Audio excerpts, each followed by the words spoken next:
जय हिंद दोस्तों, मेरा नाम है रोहित और आप देख रहे हैं स्टडी क्यों नहीं। आज हम केमिस्ट्री के 21वें लेक्चर की बात करने जा रहे हैं और इससे पहले 20 लेक्चर और आ चुके हैं। आई होप आपने वो 20 के 20 लेक्चर देखे होंगे।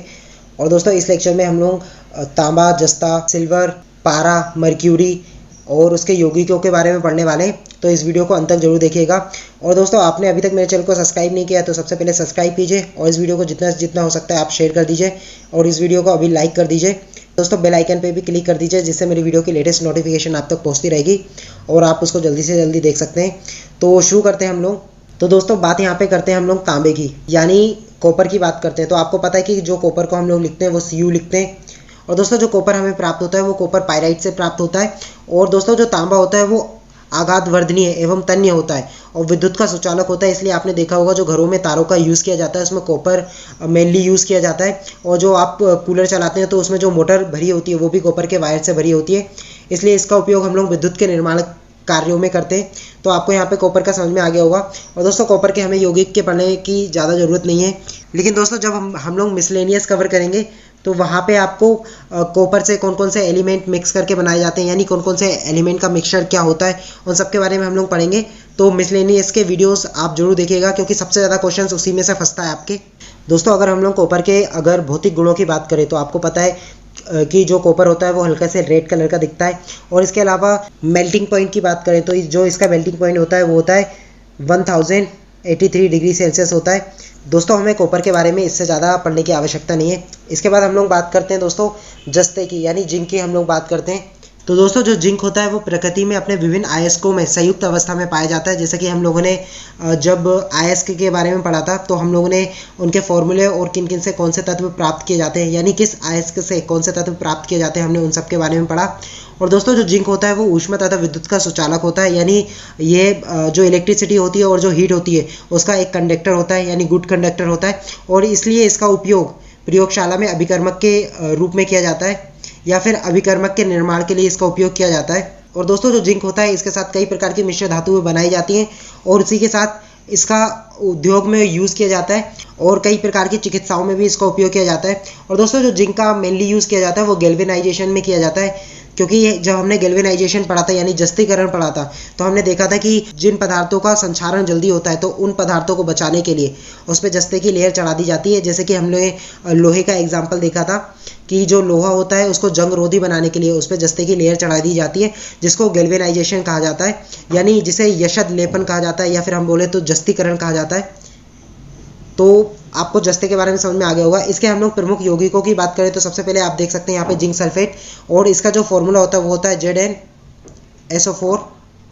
और दोस्तों जो जिंक सल्फेट होता है इसे सफ़ेद धोता के नाम से भी जाना जाता है, तो आपको ये भी याद रखना है क्योंकि क्वेश्चन ये पूछा जा चुका है पहले एग्जाम्स में। इसके बाद जिंक ऑक्साइड की बात करते हैं तो जिसका फॉर्मूला होता है ZnO। तो दोस्तों जो जिंक ऑक्साइड होता है ये चिकित्सीय दृष्टि से उपयोगी यौगिक होता है और जिसका उपयोग कृत्रिम दांत एवं क्रीम आदि के निर्माण में किया जाता है। तो यहाँ पर जिंक ऑक्साइड का भी आपको समझ में आ गया होगा। दोस्तों इसके बाद हम लोग बात करते हैं लिथोपोन। तो दोस्तों जो लिथोपोन होता है इसका फॉर्मूला आपको याद नहीं करना, फिर भी आप अगर इसका फॉर्मूला याद करना चाहते हैं तो इसका जो फॉर्मूला होता है वो होता है BaO5S2Zn2। तो आप इसको याद कर सकते हैं। हम लोग इसके उपयोग की बात कर लेते हैं। तो इसका उपयोग रंगाई की संबंधित कार्यों में किया जाता है, यानी रंगाई संबंधित जितने भी कार्य होते हैं उन सब में अगर कहीं पे जस्ते का उपयोग होता है तो वो लिथोपोन के रूप में उसका उपयोग किया जाता है। इसके बाद हम लोग बात करते हैं जिंक सल्फाइड। और दोस्तों जो जिंक सल्फाइड का फॉर्मूला होता है वो होता है ZnS। और दोस्तों जो जिंक सल्फाइड होता है इसमें स्फुर दीप्त का गुण पाया जाता है। इसके बाद दोस्तों हम लोग बात करते हैं जिंक फॉस्फाइड की।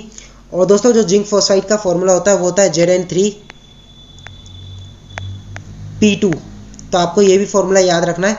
और दोस्तों जो इसका यूज़ किया जाता है वो चूहे को विष के रूप में किया जाता है। आपने कभी चूहे मारने की अगर दवाई ली होगी तो उस पर अगर आप केमिकल का नाम पढ़ेंगे तो आपको वहाँ पे जिंक फॉस्फाइड लिखा मिलेगा। तो इसका चूहे मारने की जो दवाई होती है उसके रूप में यूज़ किया जाता है, यानी इसका विष के रूप में यूज़ किया जाता है। और दोस्तों इसके अलावा हम लोग जस्ते का उपयोग की बात करते हैं तो दोस्तों जो जस्ता होता है वो दानेदार रवे के रूप में पाया जाता है या फिर जस्ता चूर्ण के रूप में प्रयोगशाला में प्रयुक्त होता है। और लोहे में जंग से बचाने के लिए जस्ते का उपयोग किया जाता है जिसको हम लोग गैल्वेनाइजेशन आयरन कहते हैं। और इसके अलावा इसको पीतल बनाने में, कांसा बनाने में, जर्मन सिल्वर बनाने में आदि में मिश्र धातु के रूप में इसका उपयोग किया जाता है। और दोस्तों जैसा कि मैंने बताया जब हम लोग मिसलेनियस पढ़ेंगे वहाँ पे हम लोग जितने भी मिश्र धातु होती है उन सब के बारे में पढ़ेंगे। और दोस्तों इसके अलावा इसका उपयोग सिल्वर एवं सोने के निष्कर्षण में होता है। तो दोस्तों यहाँ पे आपको जिंक का यूज समझ में आ गया होगा। इसके बाद हम लोग बात करते हैं सिल्वर की, यानी हम लोग चांदी की बात करते हैं। तो दोस्तों जो चांदी होता है प्रकृति में मुक्त एवं संयुक्त दोनों अवस्थाओं में पाया जाता है, यानी यह प्रकृति में स्वतंत्र एवं मिश्रित दोनों अवस्थाओं में पाया जाता है। और दोस्तों जो सिल्वर का मुख्य अयस्क है उसको हम लोग अर्जेंटाइट बोलते हैं। जैसा कि हम लोगों ने 20 लेक्चर में हम लोगों ने देखा था कि चांदी के जो अयस्क है उन सब के बारे में देखा था। चांदी के अलावा हमने वहाँ पे जितने भी अयस्क हमारे लिए इंपॉर्टेंट होते हैं उन सब के बारे में देखा था।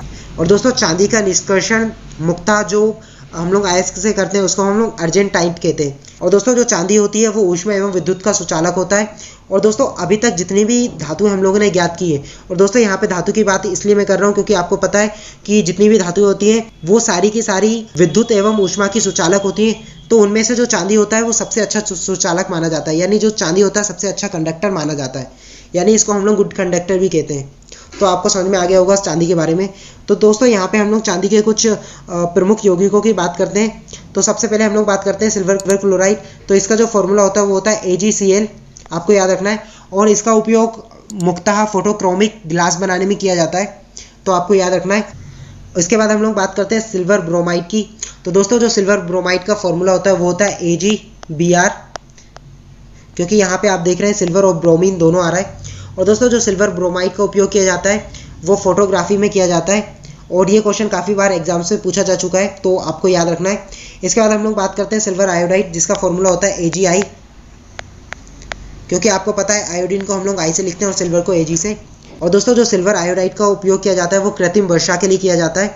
और दोस्तों अगर हम लोग सिल्वर नाइट्रेट की बात करें तो इसका जो फॉर्मूला होता है वो होता है AgNO3। अगर हम लोग इसके उपयोग की बात करें तो इसका उपयोग प्रयोगशाला में अभिकर्मक के रूप में किया जाता है।